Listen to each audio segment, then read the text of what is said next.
This is the beginning of the test review for Chapter 8. I should probably call this Part 1 because it'll be in two parts. The first problem on page 546, number 6 and 7, they want you to plot each polar coordinate. You have a couple of options when you're doing the polar coordinate graphing. One of them is to use polar graph paper, which is the paper that had the concentric circles. So since this is R, you need to go 3 circles out. You need to go 3 circles out when the angle is at negative 2 pi over 3. Well, remember, you always start here on the positive x-axis. We call that the polar axis. Negative angles go clockwise. 2 pi over 3 is going to be over here. So you would literally have to go all the way over here and then put a dot 3 units out from the pole or the origin. The other thing that you can do instead of drawing that graph is, if you know you start here and you know you go clockwise to get to negative 2 pi over 3, if you know where negative 2 pi over 3 is, you can put these little tick marks on and then graph the point. So those are two options for how you could show the graph of that point. For number 7, I would start here. 4 pi over 3 is going to be over in here. Oh, it's in the same place as negative 2 pi over 3. And this one says negative 2. Well, you go 2 units out, except that the negative 2 means to go back the other direction. So this is actually where the point negative 2, 4 pi over 3 is. Just a reminder, for the negative r, first you figure out where r is, and then you go 180 degrees in the other direction. In problem number 2, page 546, number 15 and 17, we want to identify which point represents each polar coordinate. So for number 15, 3 pi over 4. The first thing I'm going to figure out is where's 3 pi over 4. Well, if this here is pi over 4, then that's 2 pi over 4, 3 pi over 4, 4 pi over 4. This would be 5 pi over 4, 6 pi over 4, 7 pi over 4, and then 8 pi over 4. So 3 pi over 4 is over here by Q, and then the point 4 units out is Q, so this is going to be Q. However, for negative 4, negative pi over 4 would be here, which would lead you to think the answer is S, except S is 4 comma negative pi over 4. Remember that the negative R tells you to go back the other direction. So 180 degrees away from S would be Q. On the test, in the multiple choice part, there will be problems that ask you which one is the correct graph.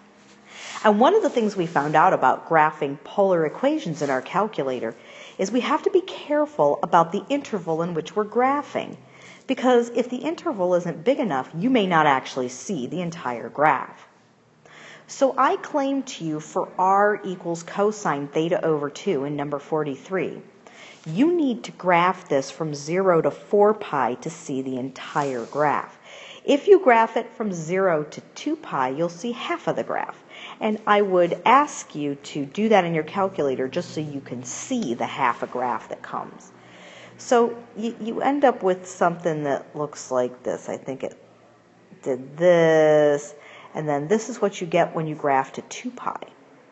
But if you graph to 4 pi, you'll actually see this.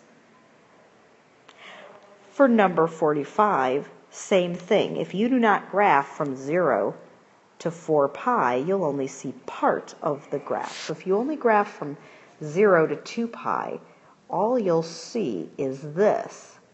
But if you graph from 0 to 4 pi, all of a sudden you'll see this. For number 4, page 562, 11, and 13, the reason I said to just find the modulus is because on the test I won't ask you to graph the point. However, you do need to know where the point is located on the coordinate plane. And the reason you need to know that is because there are times when you need to know what quadrant you're in so you get the right angle. So number 11 is square root of 3 plus 1, plus I. A is square root of 3, B is 1, and finding the modulus is like finding the Pythagorean theorem. So you're going to do square root of 3 squared plus 1 squared, which is 3 plus 1, which is the square root of 4, and you find out the modulus is 2. This point, if you were to graph it, would have been in quadrant 1. For number 13, I would rewrite this as 3 over 5 plus 4 over 5i. So that way I know A is 3/5 and B is 4/5. So now when I go and I find R, 3 over 5 squared plus 4 over 5 squared, which is 9 over 25 plus 16 over 25, which is 25 over 25, which is 1, and the square root of 1 is 1.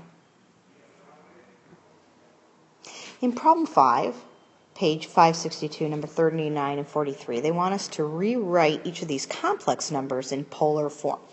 In order to write a complex number in polar form, you need to find two things. The first thing you need to find is R. So R is going to be 4 the square root of 3 squared plus negative 4 squared, which is, let's see, 16 times 3 is 48 plus 16. Which is 64, and the square root of 64 is 8. In number 43, R is going to be the square root of 3 squared plus 4 squared. 9 plus 16 is 25, so the modulus is 5. After you find the modulus, the second part is to find theta, the argument. Theta is the inverse tangent of B over A. And it's really important that you know what quadrant you're working in. 39 would be in quadrant 4 if you were to graph it by hand, and number 43 would be in quadrant 1. Remember that this works like the ordered pair 4 square root of 3 comma negative 4. Think about graphing that. This is like graphing 3 comma 4. All right, if you don't know what this is offhand, what I would do is I would put my calculator in degree mode, then do the inverse tangent of negative 4 over 4 radical 3, and you're going to find out you'll get negative 30 degrees, which is negative pi over 6. So if I'm in quadrant 4, negative pi over 6 equates to 11 pi over 6 if I want a positive angle between 0 and 2 pi. So Z would equal R cosine pi plus I sine pi.